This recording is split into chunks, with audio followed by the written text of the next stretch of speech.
આજકાલ ગુજરાતમાં ઘર માલિકોના મનમાં એક બહુ મોટો સવાલ ઘૂમી રહ્યો છે કે ભાઈ, ઘર પર સોલર પેનલ અત્યારે જ લગાવી દઈએ કે પછી નવી વિન્ડ ટર્બાઇન આવવાની છે એના માટે રાહ જોઈએ. કારણ કે આ એક નિર્ણય વીજળીના બિલ પર બહુ મોટી અસર કરી શકે છે.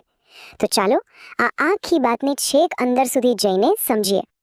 સોશિયલ મીડિયા પર તો જોરશોરથી ચર્ચા ચાલી રહી છે કે પવન ઉર્જા માટે રાહ જોવી એ જ સાચો વિકલ્પ છે.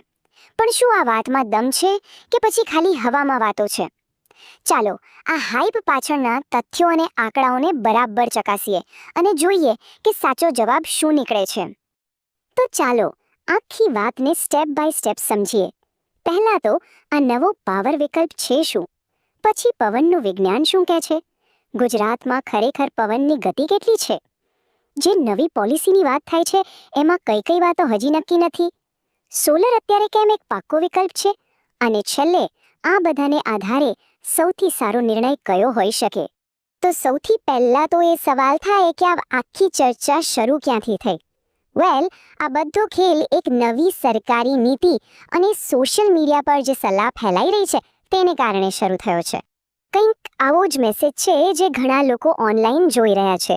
વાત એમ છે કે ગુજરાત સરકારે ઘરો પર લગાવવા માટેની વિન્ડ ટર્બાઇનને મંજૂરી આપી છે અને બસ આ જાહેરાત પછી જ આવા સવાલો ઊભા થયા છે. પણ શું આ સલાહ ખરેખર કામની છે? ચાલો ઊંડાણમાં જઈને તપાસીએ. ઓકે, તો હવે થોડું વિજ્ઞાન સમજીએ. કારણ કે પોલિસી પર પહોંચતા પહેલા એ સમજવું બહુ જ જરૂરી છે કે આ વિન્ડ ટર્બાઇન કામ કઈ રીતે કરે છે. એને માત્ર પવન નથી જોઈતો, એને યોગ્ય પ્રકારનો પવન જોઈએ છે.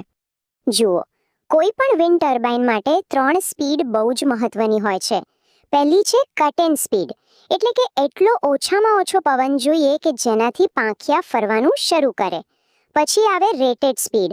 આ એ સ્પીડ છે જ્યાં ટર્બાઇન સૌથી વધુ વીજળી બનાવે.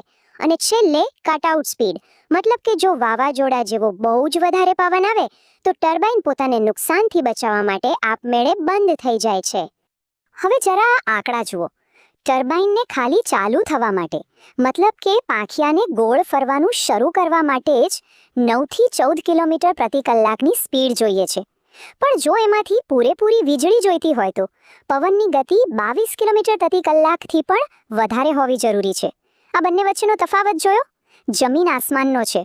તો હવે સૌથી મોટો સવાલ કે જે આપણે અત્યાર સુધી વિજ્ઞાનની વાત કરી એ આપણા ગુજરાતના શહેરોમાં કેટલું લાગુ પડે છે? શું આપણા શહેરોમાં એટલો પવન છે જેટલો ટર્બાઇનને ખરેખર જોઈએ છે? ચાલો ડેટા શું કહે છે એ જોઈએ. અને અહીંયા આખી ગેમ પલટાઈ જાય છે. આંકડા જુઓ. અમદાવાદ, રાજકોટ, સુરત જેવા મોટા શહેરોમાં પવનની સરેરાશ ગતિ માંડ એની કટ-ઇન સ્પીડ, એટલે કે ચાલુ થવાની મિનિમમ સ્પીડ સુધી પહોંચે છે. એનો મતલબ કે ટર્બાઇન કદાચ ફરવાનું શરૂ કરે, પણ જે રેટેડ સ્પીડ પર એ સૌથી વધુ પાવર બનાવે એનાથી તો આ આંકડા ઘણા ઓછા છે. તો આ ડેટા પરથી વાત સાવ સીધી ને સટ છે. વિન્ડ ટર્બાઇન્સ એવા વિસ્તારો માટે બનાવવામાં આવી છે જ્યાં સતત ભારે પવન ફૂંકાતો હોય, જેમ કે દરિયા કિનારાના વિસ્તારો. આપણા મોટાભાગના શહેરોમાં એ પોતાની પૂરી તાકાતથી કામ કરી જ ન શકે. ચાલો 1 મિનિટ માટે માની લઈએ કે પવન બરાબર છે, પણ શું પોલિસી તૈયાર છે? અહીંયા જ બીજો મોટો પ્રશ્ન ઊભો થાય છે. સરકારે જાહેરાત તો કરી દીધી, પણ આખી યોજના હજી અધૂરી છે અને એમાં ઘણા બધા સવાલોના જવાબ મળવાના બાકી છે. અત્યારે હાલત એવી છે કે કોઈને નથી ખબર કે સબસિડી કેટલી મળશે, 1 કિલોવોટ ટર્બાઇન લગાવવાથી કેટલા યુનિટ વીજળી બનશે, નિયમો શું હશે, અને સૌથી અગત્યનું કે આ યોજના જમીન પર લાગુ ક્યારે થશે. આ બધા જ સવાલોના જવાબ વિના આ ફક્ત એક અનિશ્ચિત વિકલ્પ બની રહે છે. અને આ બધા સવાલોના જવાબ આવતા અને યોજના પૂરી રીતે લાગુ થતા આરામથી 6 મહિના, 12 મહિના, કદાચ 2 વર્ષ પણ નીકળી જાય. અને એનો મતલબ શું? એનો મતલબ કે ત્યાં સુધી વીજળીના ભારે બિલ ભરતા રહેવાનું.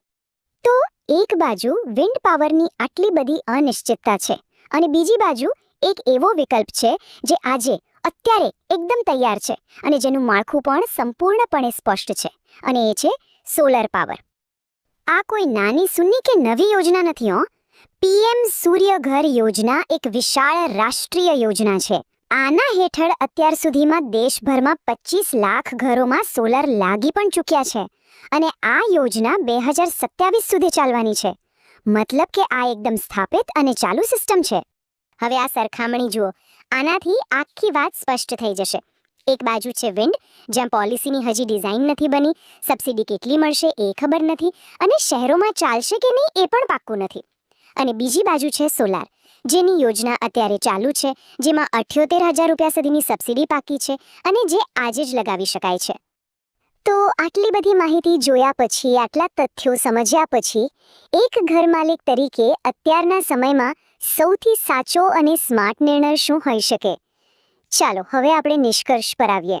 અને આખા વિશ્લેષણનો સૌથી મોટો પોઈન્ટ આ છે: 78,000 રૂપિયા. આ કોઈ ભવિષ્યનું વચન નથી. પીએમ સૂર્યઘર યોજના હેઠળ આજે અત્યારે આટલી નક્કર સબસિડી મળી રહી છે. આ એક વાસ્તવિક લાભ છે, જેની માટે રાહ જોવાની કોઈ જ જરૂર નથી. આને બીજી રીતે પણ જોવું જોઈએ. વિન્ડ ટર્બાઇનની રાહ જોવાનો સીધો મતલબ એ છે કે આવનારા 1-2 વર્ષ સુધી વીજળીનું બિલ ભરવા માટે તૈયાર રહેવું. રાહ જોવાલો દરેક મહિનો એટલે વીજળી બિલ ભરવાનો એક વધુ મહિનો, જ્યારે એનો ઉકેલ આજે જ હાજર છે. એટલે અત્યાર સુધી રજૂ થયેલા બધા જ તથ્યોની આધારે આજની તારીખમાં સ્માર્ટ ચોઇસ એ જ કહેવાય કે જે ટેકનોલોજી સાબિત થયેલી છે, જેના પર સરકાર પાકી સબસિડી આપી રહી છે અને જે આજે જ વીજળીનું બિલ ઝીરો કરી શકે છે, એને અપનાવી લેવી.